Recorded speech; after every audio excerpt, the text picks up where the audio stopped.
हमारी आकाशगंगा में कई खत्म हो रहे तारे होते हैं जो क्षुद्र ग्रह के अवशेष होते हैं। ठोस पत्थर गोले के तौर पर ये किसी तारे पर टूटकर खत्म हो जाते हैं। तारों के वायुमंडल पर नजर रखने वाले वैज्ञानिकों के अनुसार क्षुद्र ग्रह पत्थर के बने होते हैं, लेकिन इसमें काफी पानी मौजूद होता है।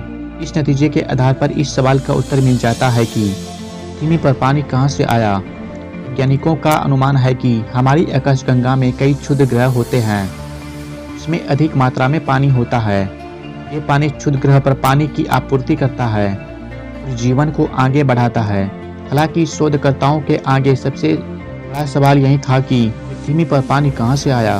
काफी समय पहले पृथ्वी सूखा और बंजर इलाका रहा होगा। इसकी टक्कर किसी ज्यादा पानी वाले क्षुद्र ग्रह से हुई होगी और उसके बाद उस ग्रह का पानी पृथ्वी पर आया। अपने शोध को विश्वसनीय बताने के लिए शोधकर्ताओं को यह दर्शाना था कि अधिक जल वाले क्षुद्र ग्रहों की मौजूदगी सामान्य बात है।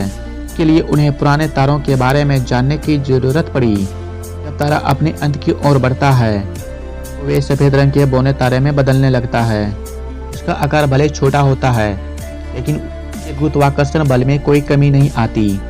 ये अपने आसपास से गुजरने वाले क्षुद्र ग्रह और कॉमेट्स को अपने वायुमंडल में खींचने की ताकत रखता है।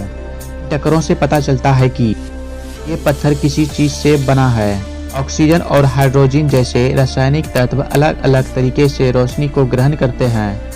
शोधकर्ताओं ने खत्म हो रहे तारों पर पड़ने वाली रोशनी के पैटर्न का अध्ययन किया। यह अध्ययन टेलीस्कोप की मदद से किया गया। शोधकर्ताओं ने 500 प्रकाश वर्ष दूर खत्म हो रहे तारों पर शोध किया। उन्होंने बिखरे हुए क्षुद्र ग्रह के रासायनिक असंतुलन को आंकने की प्रयास की। उन्होंने पाया कि उसमें पत्थर के अलावा पानी की बहुत मात्रा में भंडार है। शोधकर्ता का कहना था कि इस सारे क्षुद्र ग्रहों पर पानी की मौजूदगी से हमारे उस विचार को बल मिलता है। इसमें कहा गया है कि हमारे महासागर में पानी क्षुद्र ग्रह के साथ हुई टक्कर से आया है। अगर पानी क्षुद्र ग्रहों के टक्कर से नहीं आता है, क्या दूसरों ग्रहों पर भी जीवन संभव है?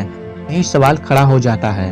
हाल ही के सालों में अंतरिक्ष वैज्ञानिकों ने हमारे सोलर सिस्टम से बाहर कई ग्रहों का पता लगाया। केपलर टेलीस्कोप ने अकेले ही 10,000 से अधिक ग्रहों को ढूंढ निकाला। ऐसे बाहरी ग्रहों पर भी जीवन संभवतः हो सकता है, अगर इनका आकार पृथ्वी के समान हो। ये अपनी तारे के गोल्डीलॉक्स जोन में हो, यानी कि पृथ्वी की तरह, जहां तापमान ना बहुत अधिक हो और ना ही बहुत कम, तो उन पर जीवन की संभावना हो सकती है। शोध के सहलेखक और यूनिवर्सिटी वर्क के प्रोफेसर बोरकेंसी के मुताबिक जल वाले क्षुद्र ग्रहों ने संभवतः ऐसे ग्रहों तक भी पानी होगा। गैलेक्सी में और भी जगह मौजूद होंगे, यानी हमारी पृथ्वी की तरह और भी पृथ्वियां घूम रही होगी। हम ये जानते हैं कि जल के बिना जीवन की अस्तित्व की कल्पना नहीं की जा सकती। हालांकि वैज्ञानिक भी बताते हैं कि किसी बाहरी ग्रह पर जीवन की मौजूदगी होगी भी तो उसका पता लगाना बेहद मुश्किल है।